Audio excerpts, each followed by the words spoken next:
Hello friends, ಎಲ್ರಿಗೂ ನನ್ನ ಚಾನಲ್ಗೆ ಸ್ವಾಗತ. ಫ್ರೆಂಡ್ಸ್, ಕೆಲಸದ ಒತ್ತಡದಿಂದ ವಿಡಿಯೋಗಳನ್ನ ಮಾಡೋಕ್ಕಾಗಿರಲಿಲ್ಲ. ಆದಷ್ಟು ಇನ್ಮೇಲೆ ರೆಗ್ಯುಲರಾಗಿ ವಿಡಿಯೋ ಅಪ್ಲೋಡ್ ಮಾಡೋಣ ಅಂದ್ಕೊಂಡಿದ್ದೀನಿ. ಲಾಸ್ಟ್ ವಿಡಿಯೋದಲ್ಲಿ ಡ್ರಾಫ್ಟಿಂಗ್ ಮಾಡಿ ಹಾಗೆ ರೆಕಾರ್ಡ್ಗೋಸ್ಕರ 6 ಪೀಸ್ ಪೆಟಿಕೋಟ್ನ ಹೊಲ್ದಿದ್ದೆ. ಅದು ಮಿಸ್ಪ್ಲೇಸ್ ಆಗೋಗಿದೆ. ನನಗೂ ರೆಕಾರ್ಡ್ಗೆ ಒಂದು ಪೀಸ್ ಬೇಕಾಗಿತ್ತು, ಅಂದರೆ ಸ್ಯಾಂಪಲ್ ಪೀಸ್ ಬೇಕಾಗಿತ್ತು. ಸಬ್ಸ್ಕ್ರೈಬರ್ ಒಬ್ಬರು 6 ಪೀಸ್ ಪೆಟಿಕೋಟ್ನ ನೋಟ್ಸ್ ಬೇಕು ಅಂತ ಕೇಳಿದರು. ಅದಕ್ಕೋಸ್ಕರ ಈ ವಿಡಿಯೋದಲ್ಲಿ ಡ್ರಾಫ್ಟಿಂಗು ಹೇಳ್ಕೊಡ್ತೀನಿ, ನೆಕ್ಸ್ಟ್ ವಿಡಿಯೋದಲ್ಲಿ ಸ್ಟಿಚಿಂಗ್ನ ಹೇಳ್ಕೊಡ್ತೀನಿ. ಮೊದಲು ಅಳತೆಗಳು ತೊಗೊಳ್ಳಿ. ಉದ್ದ 38 ಇಂಚು, ಹಾಗೆ ಸೊಂಟದ ಸುತ್ತಳತೆ 31 ಇಂಚು. ಹೊಸ್ದಾಗಿ ಯಾರಾದರೂ ನೋಡ್ತಿದ್ರೆ ಅಳತೆ ಹೇಗೆ ತೊಗೊಳ್ಳೋದು ಅಂತ ತೋರಿಸ್ತೀನಿ. ನೋಡಿ, ಸೊಂಟದ ಸುತ್ತ ತಂದು 2 ಬೆರಳಿಟ್ಟು ಸೊಂಟದ ಸುತ್ತಳತೆ ತೊಗೊಬೇಕು. ಹಾಗೆ ಲೆಂತು, ನೀವು ಎಲ್ಲಿಗೆ ಟೈ ಮಾಡ್ತಿರೋ, ಎಲ್ಲಿಗೆ ಕಟ್ತಿರೋ ಲಂಗನ ಅಲ್ಲಿಂದ ಇಲ್ಲಿವರೆಗೂ ತೊಗೊಳ್ಬೇಕು. ತೀರಾ ನೆಲದವರೆಗೂ ತೊಗೊಳ್ಬೇಡಿ. ಈ ಮಣಿ ಕಟ್ಟಿರುತ್ತಲ್ಲ ಅಲ್ಲಿವರೆಗೂ ಮಾತ್ರ ಲೆಂತನ್ನು ತೊಗೊಳ್ಳಿ. ಇದು ಲೆಂತು 38 ಇಂಚು, ಹಾಗೆ ಸೊಂಟದ ಸುತ್ತಳತೆ 31 ಇಂಚು. ರೆಕಾರ್ಡ್ಗೋಸ್ಕರ ಡ್ರಾಫ್ಟಿಂಗ್ ಮಾಡ್ತಿರೋದ್ರಿಂದ ನಾನು ಪೇಪರ್ ಸ್ಕೇಲಲ್ಲಿ ಡ್ರಾಫ್ಟ್ ಮಾಡ್ತೀನಿ. ದೊಡ್ಡ ಸ್ಕೇಲಲ್ಲಿ ಅಥವಾ ಇಂಚಸನ್ನು ಸೆಂಟಿಮೀಟರ್ಗೆ ಕನ್ವರ್ಟ್ ಮಾಡಿಕೊಂಡು ಡ್ರಾಫ್ಟ್ ಮಾಡಿದ್ರೆ ರೆಕಾರ್ಡಲ್ಲಿ ಬರಲ್ಲ. ಅದಕ್ಕೋಸ್ಕರ ನಾನು ಪೇಪರ್ ಸ್ಕೇಲಲ್ಲಿ 1/5 ತೊಗೊಳ್ತಾ ಇದ್ದೀನಿ. 1/4 ತೊಗೊಳ್ಳಲ್ಲ, ಉದ್ದ ಆಗುತ್ತೆ. 1/5 ತೊಗೊಳ್ತಾ ಇದ್ದೀನಿ, 1/5 ಇಂಚಸ್ಸು. ನೋಡಿ, ನಿಮಗೆ ನೀಟಾಗಿ ಗೊತ್ತಾಗಲಿ ಅಂತ ಪೇಪರನ್ನು ಬಟ್ಟೆ ಸೈಜ್ಗೆ ಕಟ್ ಮಾಡಿ ಇಟ್ಕೊಂಡಿದ್ದೀನಿ. ಅಗಲ ಬಂದು 45 ಇಂಚ್ ಬರುತ್ತೆ. ಇದು ಸ್ಟ್ಯಾಂಡರ್ಡ್ ಮೆಜರ್ಮೆಂಟು. ಡಬಲ್ ಪನ್ನ ಆದರೆ ಜಾಸ್ತಿ ಬರುತ್ತೆ, ಇದು ಸಿಂಗಲ್ ಪನ್ನ 45 ಇಂಚ್ ಬರುತ್ತೆ. ಪಾಪ್ಲಿನ್ ಬಟ್ಟೆನ ತೊಗೊಳ್ಳಿ ಅಥವಾ ಕಾಟನ್ ಬಟ್ಟೆನ ತೊಗೊಳ್ಳಿ. ಲೈನಿಂಗ್ ಬಟ್ಟೆ ಕೊಟ್ಬಿಡ್ತಾರೆ ಪಾಪ್ಲಿನ್ನು ಅಂತ, ಆ ಬಟ್ಟೆನ ತೊಗೊಳಕ್ಕೆ ಹೋಗ್ಬಿಡಿ. ಪಾಪ್ಲಿನ್ನು ತಿಕ್ಕಾಗಿರುತ್ತೆ ಅಂಥ ಬಟ್ಟೆನ ತೊಗೊಳ್ಳಿ. ಹಾಗೆಯೇ 2.25 ಮೀಟ್ರು ಉದ್ದ ತೊಗೊಂಡಿದ್ದೀನಿ, ಅಂದರೆ 2.25 ಮೀಟ್ರ್ ಬಟ್ಟೆ ತೊಗೊಂಡಿದ್ದೀನಿ. ಇದು ನಮ್ಗೆ ಎಷ್ಟು ಬೇಕೋ ಅಷ್ಟು ತೊಗೊಬೋದು. ಇಲ್ಲಿ ಅಗಲ ಮಾತ್ರ 45 ಇಂಚೇ ಬರುತ್ತೆ. ಇದಕ್ಕಿಂತ ಚಿಕ್ಕದು ಬಂದರೂ ತೊಗೊಬೇಡಿ, ಮತ್ತು ಇದಕ್ಕಿಂತ ದೊಡ್ಡದು ಬಂದರೂ ನಡೆಯುತ್ತೆ. ಆದರೆ 45 ಇಂಚ್ ತೊಗೊಂಡ್ರೆ ನಿಮಗೆ ಫಸ್ಟು ಕಟ್ಟಿಂಗ್ ಮಾಡೋದಕ್ಕೆ ಸುಲಭ ಆಗುತ್ತೆ. ನೋಡಿ, ಈ ಪಟ್ಟಿನ ಬಿಟ್ಬಿಡಬೇಕು. ಈ ಪಟ್ಟಿ ನಾವು 2 ಇಂಚು ತೊಗೊಳ್ತೀವಿ ಯಾವಾಗಲೂ. 2 ಇಂಚು ಪಟ್ಟಿ ಉದ್ದನ ಮೈನಸ್ ಮಾಡಬೇಕು. ಉದ್ದ ಎಷ್ಟಿದೆ ನಮಗೆ? 38 ಇಂಚಿದೆ. 38 ಇಂಚಲ್ಲಿ 2 ಇಂಚನ್ನು ಮೈನಸ್ ಮಾಡಬೇಕು ಪಟ್ಟಿಗೋಸ್ಕರ. ಹಾಗೆಯೇ ಅರ್ಧ ಇಂಚು ಪ್ಲಸ್ ಮಾಡ್ಕೊಬೇಕಾಗತ್ತೆ, ಯಾಕಂದರೆ ಇಲ್ಲಿ ಹೊಲಿತೀವಲ್ಲ ಅದಕ್ಕೆ. ಫೋಲ್ಡಿಂಗ್ಗೆ ನಮಗೆ 1.5ಇಂದ 2 ಇಂಚ್ವರೆಗೂ ಬೇಕಾಗುತ್ತೆ. ನಾನಿಲ್ಲಿ 2.5 ಇಂಚ್ ತೊಗೊಳ್ತಿದ್ದೀನಿ. ತುಂಬ ಅಗಲ ಮರ್ಚಕ್ಕೋಸ್ಕರ 2.5 ಇಂಚ್ ತೊಗೊಳ್ತಾ ಇದ್ದೀನಿ. 2.5 ಇಂಚು ಪ್ಲಸ್ ಅರ್ಧ ಇಂಚು 3 ಇಂಚ್ ಆಗುತ್ತೆ. 36ಕ್ಕೆ, ಅಂದರೆ 38ರಲ್ಲಿ 2 ಮೈನಸ್ ಮಾಡಿದ್ವಿ, 36 ಬಂದಿತ್ತು. 36 ಇಂಚಿಗೆ 3 ಇಂಚು ಪ್ಲಸ್ ಮಾಡ್ತಾಯಿದ್ವಿ. ಟೋಟಲ್ಲು 39 ಇಂಚ್ ಆಗುತ್ತೆ. ಫಸ್ಟು 39 ಇಂಚನ್ನು ಮಾರ್ಕ್ ಮಾಡ್ಕೊಳ್ಳೋಣ. Scale 1.5 inches. ಇದನ್ನು ಮೇಲ್ಗಡೆಯಿಂದ ಮಾರ್ಕ್ ಮಾಡ್ಕೊಳ್ಳೋ ಬದಲು ಕೆಳಗಡೆಯಿಂದ ಮಾರ್ಕ್ ಮಾಡ್ಕೊಳ್ಳಿ. 19 ಇಂಚು, ಹಾಗೆಯೇ ಒಂದು 20 ಇಂಚು, ಟೋಟಲಾಗಿ 39 ಇಂಚ್ ಆಗುತ್ತೆ. ಈ ಕಡೆನೂ ಅದೇ ರೀತಿ ಮಾರ್ಕ್ ಮಾಡ್ಕೊಳ್ಳಿ. ಕೆಳಗಡೆಯಿಂದ ಏನಕ್ಕೆ ಮಾಡ್ಕೊಳ್ಳೋದು ಅಂತ ನಿಮಗೆ ಆಮೇಲೆ ಗೊತ್ತಾಗುತ್ತೆ. ನೋಡಿ, 19 ಇಂಚು ಪ್ಲಸ್ ಒಂದು 20 ಇಂಚು.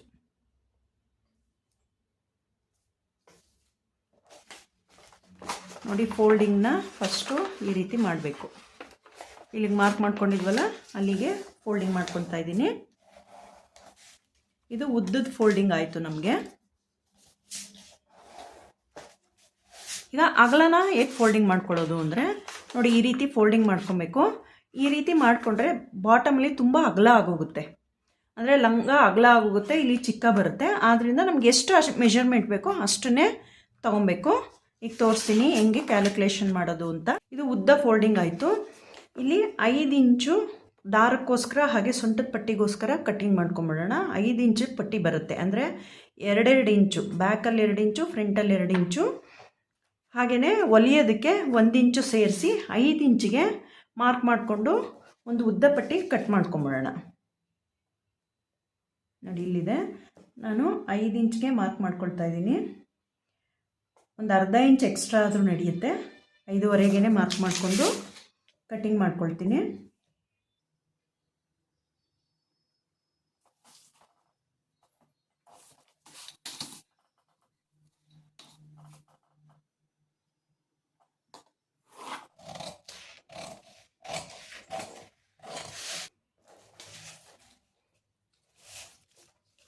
ಇದು ಪಟ್ಟಿಗೆ ಆಯಿತು. ಈಗ ಪ್ಯಾನಲ್ ಕಟ್ ಮಾಡ್ಕೊಳ್ಳೋಣ. ಪ್ಯಾನಲ್ ಕಟ್ ಮಾಡ್ಕೊಳ್ಳೋಕ್ಕೆ ಕ್ಯಾಲ್ಕುಲೇಷನ್ ಮಾಡ್ಕೊಳ್ಬೇಕು. ಯಾವ ರೀತಿ ಕ್ಯಾಲ್ಕುಲೇಷನ್ ಮಾಡ್ಕೊಳ್ಳೋದು ಅಂತ ತೋರಿಸ್ತೀನಿ. ಅದಕ್ಕಿಂತ ಮುಂಚೆ ಇದನ್ನು ಫೋಲ್ಡಿಂಗ್ ಮಾಡ್ಕೊಂಬಿಡೋಣ ಸೆಂಟ್ರಿಗೆ. ಇದಿಷ್ಟು ಬಟ್ಟೆ ಇದೆಯಲ್ಲ, ಇದನ್ನು ಫೋಲ್ಡಿಂಗ್ ಮಾಡ್ಕೊಬೇಕು. ಸ್ವಲ್ಪ ದಪ್ಪ ಇರೋರ್ಗಾದರೆ 45 ಇಂಚಸ್ ಪೂರ್ತಿ ತಗೊಳ್ಳಿ. ಇದು 31 ಇಂಚ್ ಇರೋದ್ರಿಂದ ಏನಷ್ಟು ಅವಶ್ಯಕತೆ ಇಲ್ಲ. ಈಗ ಕ್ಯಾಲ್ಕುಲೇಷನ್ ಯಾವ ರೀತಿ ಮಾಡ್ಕೊಳ್ಳೋದು ಅಂದರೆ, ಇದು ನಾವು 2 ರೀತಿ ಕ್ಯಾಲ್ಕುಲೇಷನ್ ಮಾಡ್ಕೊಬೋದು. 6 ಪ್ಯಾನಲ್ಗೆ ಕ್ಯಾಲ್ಕುಲೇಟ್ ಮಾಡಿಕೊಂಡು ಇದಕ್ಕೆ ಯಾವುದನ್ನೇ ಎಕ್ಸ್ಟ್ರಾ ಸೀಮ್ನ ಸೇರಿಸ್ದಂಗೆ ಒಂದು ರೀತಿಲಿ ಮಾಡ್ಕೊಬೋದು. ಇನ್ನೊಂದು 8 ಪ್ಯಾನಲ್ಗೆ ಕ್ಯಾಲ್ಕುಲೇಟ್ ಮಾಡಿ ಕ್ಯಾಲ್ಕುಲೇಷನ್ ಮಾಡ್ಕೊಬೋದು. 8 ಪ್ಯಾನಲ್ಗೆ ಏನಕ್ಕೆ ಕ್ಯಾಲ್ಕುಲೇಷನ್ ಮಾಡ್ಕೊಳ್ಳೋದು ಅಂದರೆ, ನೋಡಿ ಇದು 2 ಪೀಸ್ ಇರುತ್ತೆ, ಇದು ಸಿಂಗಲ್ ಒಂದೇ ಪೀಸ್ ಇರುತ್ತೆ. ಇದು 4 ಪೀಸ್ ಬೇಕು, ಇದು 2 ಪೀಸ್ ಬೇಕು. ಆದರೆ ಇದು ಒಂದೇ ಪೀಸು 2ರ ಲೆಕ್ಕ ಇರುತ್ತೆ. ಇದು ಈ ಅಳತೆಗೆ ಇರುತ್ತೆ, ಇದರ 2ರ ಅಳತೆ ಇದಿರುತ್ತೆ. ಆದರೆ ಸೆಂಟ್ರಿಗೆ ನಾವು ಕಟ್ ಮಾಡಿರಲ್ಲ, ಅದಕ್ಕೆ 6 ಪೀಸ್ ಅಂತ ಹೇಳ್ತೀವಿ. ಆ್ಯಕ್ಚುಲಿ ಇದು 8 ಪೀಸಸ್ಸು. ಇದು 2 ಪೀಸು, ಬ್ಯಾಕ್ದು 2 ಪೀಸ್ 4 ಪೀಸು, ಇದು 4 ಪೀಸು, ಟೋಟಲಾಗಿ 8 ಪೀಸ್ ಆಗುತ್ತೆ. ನಾವು ಕ್ಯಾಲ್ಕುಲೇಷನ್ನ 2 ರೀತಿ ಮಾಡ್ಕೊಬೋದು. ಫಸ್ಟು ಸೊಂಟದ ಸುತ್ತಳತೆ ನಮ್ಮದು 31 ಇದೆ. 31ಕ್ಕೆ 4 ಇಂಚು ಅಥವಾ 6 ಇಂಚು ಎಕ್ಸ್ಟ್ರಾ ಸೇರಿಸ್ತೀವಿ. ಯಾಕಂದರೆ ಸೊಂಟದ ಭಾಗಕ್ಕಿಂತ ಹೊಟ್ಟೆ ಭಾಗ ಎಕ್ಸ್ಟ್ರಾ ಇರುತ್ತೆ. ನಾವು ಸೊಂಟದ ಅಳತೆಗೆ ಹೊಲಿದ್ಬಿಟ್ರೆ ಹೊಟ್ಟೆ ಹತ್ರ ಟೈಟ್ ಆಗಿಬಿಡುತ್ತೆ. ಅದು ಲಂಗ ಚೆನ್ನಾಗಿ ಕಾಣೋದು ಇಲ್ಲ, ಮತ್ತು ಹಾಕ್ಕೊಳ್ಳೋದಕ್ಕೂ ಆಗಲ್ಲ. ಅದಕ್ಕೋಸ್ಕರ 4ರಿಂದ 6 ಇಂಚ್ವರೆಗೂ ಸೇರಿಸ್ತೀವಿ. ಇಲ್ಲಾಂದರೆ ಕೆಲವರು 2 ಇಂಚೂ ಸೇರಿಸ್ಕೊಳ್ತಾರೆ. ತೀರಾ ಹೊಟ್ಟೆ ಸಣ್ಣ ಇರೋರು 2 ಇಂಚ್ ಸೇರಿಸ್ಕೊಟ್ರೂ ಸಾಕಾಗುತ್ತೆ. ಸ್ವಲ್ಪ ಹೊಟ್ಟೆ ಜಾಸ್ತಿ ಇರೋವಂಥವ್ರು 4ರಿಂದ 6 ಇಂಚ್ವರೆಗೂ ಸೇರಿಸ್ಕೊಬೇಕು.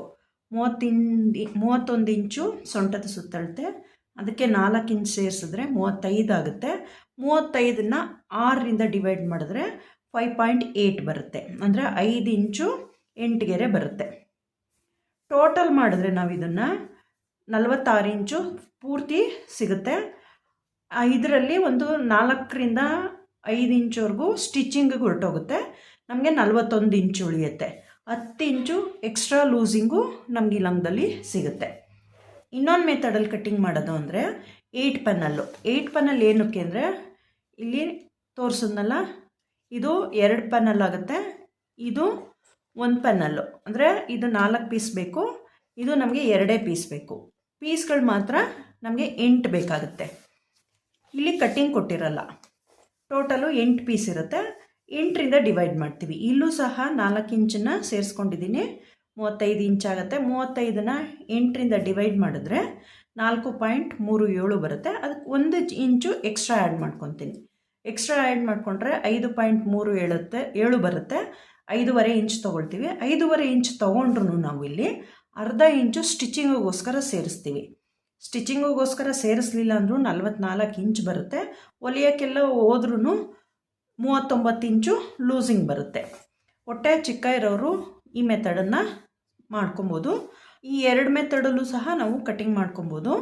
ಯಾವ ಮೆಥಡ್ ಮಾಡಿಕೊಂಡ್ರೂ ಸರಿ ಇರುತ್ತೆ. 2 ಮೆಥಡು ತೋರಿಸ್ಕೊಟ್ಟಿದ್ದೀನಿ. ಇದ್ರ ಮೇಲೆ ಮಾರ್ಕ್ ಮಾಡೋಣ. ಇವಾಗ ಇದನ್ನು 0 ಅಂತ ಕನ್ಸಿಡರ್ ಮಾಡ್ತೀವಿ. 0 to 1. ಈಗ ಉದ್ದವನ್ನು ಇಡೋಣ. ಉದ್ದ ಯಾವ ರೀತಿ ಇಡೋದು ಅಂತಂದರೆ, ಫಸ್ಟು ಸೊಂಟದ ಪಟ್ಟಿನ ಮೈನಸ್ ಮಾಡಬೇಕು. ಸೊಂಟದ ಪಟ್ಟಿ ಎಷ್ಟು ಮೈನಸ್ ಮಾಡಬೇಕು ಅಂದರೆ 2 ಇಂಚ್ ಮೈನಸ್ ಮಾಡಬೇಕು. ನೋಡಿ 38 ಇಂಚಲ್ಲಿ 2 ಇಂಚ್ ಮೈನಸ್ ಮಾಡಿದ್ರೆ 36 ಇಂಚ್ ಬರುತ್ತೆ. ಫೋಲ್ಡಿಂಗ್ ಮಾಡ್ತೀವಲ್ಲ ಇಲ್ಲಿ, ಇದಕ್ಕೆ ನಾನು 2.5 ಇಂಚ್ ತೊಗೊಂಡಿದ್ದೀನಿ. 1/4 ಇಂಚು ಒಳಗಡೆ ಫೋಲ್ಡ್ ಮಾಡ್ತೀವಿ. 1 ಫೋಲ್ಡು ನೋಡಿ, ಈ ರೀತಿ ಫೋಲ್ಡ್ ಮಾಡ್ತೀವಲ್ಲ, ನೀವು 1 ಫೋಲ್ಡು ಒಂದು ಅರ್ಧ ಅಥವಾ 1/4 ಇಂಚಿಗೆ ಫೋಲ್ಡ್ ಮಾಡ್ತೀವಿ. ಇದು 2 ಇಂಚ್ಗೆ ಫೋಲ್ಡ್ ಮಾಡ್ತೀವಿ. ಇದು ಅರ್ಧ ಇಂಚು ತೊಗೊಂಡಿದ್ದೀನಿ. ಹಾಗೆಯೇ ಇದು ಬರುತ್ತಲ್ಲ, ಇದು ಎಕ್ಸ್ಟ್ರಾ 2 ಇಂಚ್ ಇರುತ್ತೆ. ಆ 2 ಇಂಚನ್ನು ಸೇರಿಸಿ ಇಲ್ಲಿ ಅರ್ಧ ಇಂಚು ಹೊಲಿಯೋದಕ್ಕೆ ಬೇಕು. ಅದಕ್ಕೆ ಟೋಟಲಾಗಿ 3 ಇಂಚನ್ನು ನಾವು ಆ್ಯಡ್ ಮಾಡ್ಕೊಬೇಕು. ಮೈನಸ್ ಮಾಡಿರಬಾರ್ದು, ಆ್ಯಡ್ ಮಾಡ್ಕೊಬೇಕು. ಟೋಟಲಾಗಿ ಎಷ್ಟು ಬರುತ್ತೆ ಅಂದರೆ ನಮಗೆ 39 ಇಂಚ್ ಬರುತ್ತೆ. 39 ಇಂಚ್ಗೆ ಮಾರ್ಕ್ ಮಾಡ್ಕೊಬೇಕು. ನೋಡಿ 20 ಆಯಿತು, ಇಲ್ಲಿ 19 ಮಾರ್ಕ್ ಮಾಡ್ತಾಯಿದ್ದೀನಿ. 39 ಇಂಚು ಮಾರ್ಕ್ ಆಯಿತು. ಸ್ವಲ್ಪ ನೀವು ಹೊಸಬ್ರಾದರೆ ಒಂದು ಇಂಚು ಎಕ್ಸ್ಟ್ರಾ ಇಟ್ಕೊಂಡಿರಿ, ಯಾಕಂದರೆ ಕಟ್ಟಿಂಗ್ ಮಾಡಬೇಕಾದ್ರೆ ವ್ಯತ್ಯಾಸ ಆಗುತ್ತೆ. ಅದಕ್ಕೆ 1 ಇಂಚು ಎಕ್ಸ್ಟ್ರಾ ಇಟ್ಕೊಂಡಿರಿ. ಈಗ ಪ್ಯಾನಲ್ ಕಟ್ಟಿಂಗ್ದು ಕ್ಯಾಲ್ಕುಲೇಷನ್ ಮಾಡ್ಕೊಂಡಿದ್ವಲ್ಲ, ಇದು 0 to 1 ಆಗುತ್ತೆ. ಈಗ ಪ್ಯಾನಲ್ದು ಎಷ್ಟು ಇದೆ ಇದು ನಮಗೆ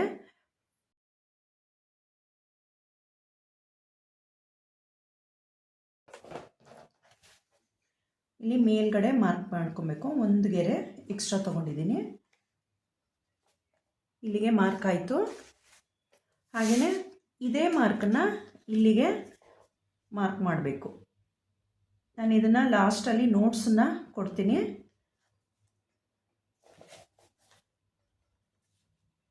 ಇದಾದಮೇಲೆ ಎರಡೂ ಆ್ಯಡ್ ಮಾಡಬೇಕು, ಅಂದರೆ ಜಾಯಿನ್ ಮಾಡಬೇಕು. ಜಾಯಿನ್ ಮಾಡಿದ್ಮೇಲೆ ಇಲ್ಲಿಂದ ಒಂದು 3/4 ಇಂಚ್ಗೆ ಒಂದು ಮಾರ್ಕ್ ಹಾಕ್ಕೊಬೇಕು. ಹಾಗೆ ಇಲ್ಲಿಂದ 3/4 ಇಂಚ್ಗೆ ಒಂದು ಮಾರ್ಕ್ ಹಾಕ್ಕೊಬೇಕು. ನಾನು ಸುಮ್ಮನೆ ಒಂದು ಅಂದಾಜು ಮೇಲೆ ಹಾಕ್ತಾಯಿದ್ದೀನಿ ನೋಡಿ. 3/4 ಇಂಚ್ ಮಾರ್ಕ್ ಮಾಡಿಕೊಂಡು ಶೇಪನ್ನು ಕೊಡಬೇಕು. ಈ ರೀತಿ ಶೇಪನ್ನು ಕೊಡಬೇಕು. ಇದೇನಕ್ಕೆ ಅಂದರೆ ಇದು ತುದಿ ಬಂದುಬಿಡುತ್ತೆ ಎರಡೂ. ಆ ತುದಿ ಬಂದರೆ ಫೋಲ್ಡಿಂಗಿಗೆ ನೀಟಾಗಿರಲ್ಲ, ಅದಕ್ಕೋಸ್ಕರ ಈ ರೀತಿ ಮಾರ್ಕ್ ಮಾಡ್ಕೊಬೇಕು. ನೋಡಿ, ಇದಿಷ್ಟು ಪೇಪರ್ ಮೇಲೆ ಮಾರ್ಕಿಂಗ್ ಆಯಿತು. ಈಗ ಒಂದು ವೈಟ್ ಶೀಟ್ ಮೇಲೆ ಮಾರ್ಕ್ ಹಾಕಿ ತೋರಿಸ್ತೀನಿ. ಕಟ್ಟಿಂಗ್ ಮಾಡೋಕ್ಕಿಂತ ಮುಂಚೆ ರೆಕಾರ್ಡಲ್ಲಿ ಬರ್ಕೊಳ್ಳೋದಕ್ಕೋಸ್ಕರ ವೈಟ್ ಶೀಟ್ ಮೇಲೆ ಮಾರ್ಕ್ ಮಾಡಿ ತೋರಿಸ್ತೀನಿ.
ನೋಡಿ, ಇದನ್ನು ಕಟ್ಟಿಂಗ್ ಮಾಡಿ ತೋರಿಸ್ತಿದ್ದೀನಿ.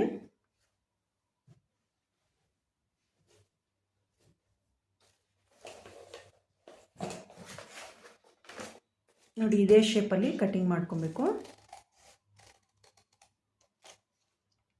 ಇಲ್ಲಿ ಸ್ಟ್ರೈಟೇ ಬರಬೇಕು,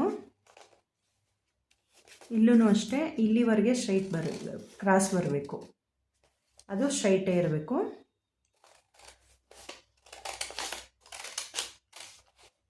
ನೋಡಿ ಈ ರೀತಿ ಕಟ್ ಮಾಡಬೇಕು. ಇದನ್ನು ಕಟ್ ಮಾಡಬೇಕಾದ್ರೂ ಶೇಪ್ ಕೊಡ್ಬೋದು. ಇದನ್ನು ಅಷ್ಟೇ ಈಗ ಕಟಿಂಗ್ ಮಾಡ್ತೀವಲ್ಲ, ಇವೆಲ್ಲವನ್ನು ಜೋಡಿಸ್ಕೊಂಡು ಶೇಪ್ ಕೊಟ್ಟರು ನಡೆಯುತ್ತೆ. ಈ ರೀತಿ ಎಲ್ಲ ಜೋಡಿಸ್ಕೊಂಡು ಕೂಡ ನಾವು ಶೇಪನ್ನು ಕೊಡ್ಬೋದು. ನೋಡಿ ಕೊಡ್ತೀನಿ ಶೇಪನ್ನು. ಇದು ಸ್ಟ್ರೈಟ್ ಕಟ್ಟಿರೋ ಕಡೆ ಕೊಡಬಾರ್ದು, ಕ್ರಾಸ್ ಕಟ್ಟಿರೋ ಕಡೆ ಶೇಪನ್ನು ಕೊಡಬೇಕು. ನೋಡಿ ಈ ರೀತಿ ಶೇಪನ್ನು ಕೊಡಬೇಕು. ಇದು ಎಕ್ಸ್ಟ್ರಾ ಬಟ್ಟೆ 2 ಮೀಟ್ರು 5 ಇಂಚಸ್ ಎಕ್ಸ್ಟ್ರಾ ಬಟ್ಟೆ ತೊಗೊಂಡ್ರೂ ಸಾಕಾಗುತ್ತೆ ನಿಮಗೆ. ನೋಡಿ ಪೀಸಸ್ನ ತೋರಿಸ್ತೀನಿ.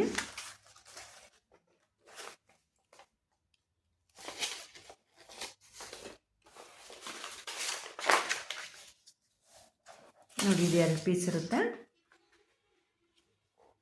ಈ ರೀತಿ ಜಾಯಿನ್ ಮಾಡ್ಕೊಬೇಕು. ಕ್ರಾಸನ್ನೇ ಜಾಯಿನ್ ಮಾಡಬೇಕು.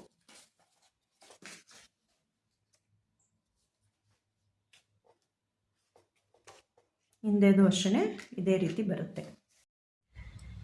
ನೆಕ್ಸ್ಟ್ ವಿಡಿಯೋದಲ್ಲಿ ಬಟ್ಟೆ ಮೇಲೆ ಕಟಿಂಗ್ ಮಾಡಿ ಸ್ಟಿಚಿಂಗ್ ಹೇಗೆ ಮಾಡೋದು ಅಂತ ಹೇಳ್ಕೊಡ್ತೀನಿ. ಫ್ರೆಂಡ್ಸ್, ಯಾರಾದರೂ ಸಬ್ಸ್ಕ್ರೈಬ್ ಮಾಡ್ದಲೇ ನೋಡ್ತಿದ್ರೆ ಸಬ್ಸ್ಕ್ರೈಬ್ ಮಾಡ್ಕೊಳ್ಳಿ ನನ್ನ ಚಾನಲ್ನ. ಈ ವಿಡಿಯೋ ಇಷ್ಟ ಆದರೆ ಒಂದು ಲೈಕ್ ಮಾಡಿ, ಹಾಗೆ ಯಾರಾದರೂ ಟೈಲರಿಂಗ್ ಕಲಿಯೋರು ಇಷ್ಟ ಇದ್ದರೆ ಅವ್ರಿಗೆ ಶೇರ್ ಮಾಡಿ. ಓಕೆ ಫ್ರೆಂಡ್ಸ್, ನೆಕ್ಸ್ಟ್ ವಿಡಿಯೋದಲ್ಲಿ ಸಿಗೋಣ.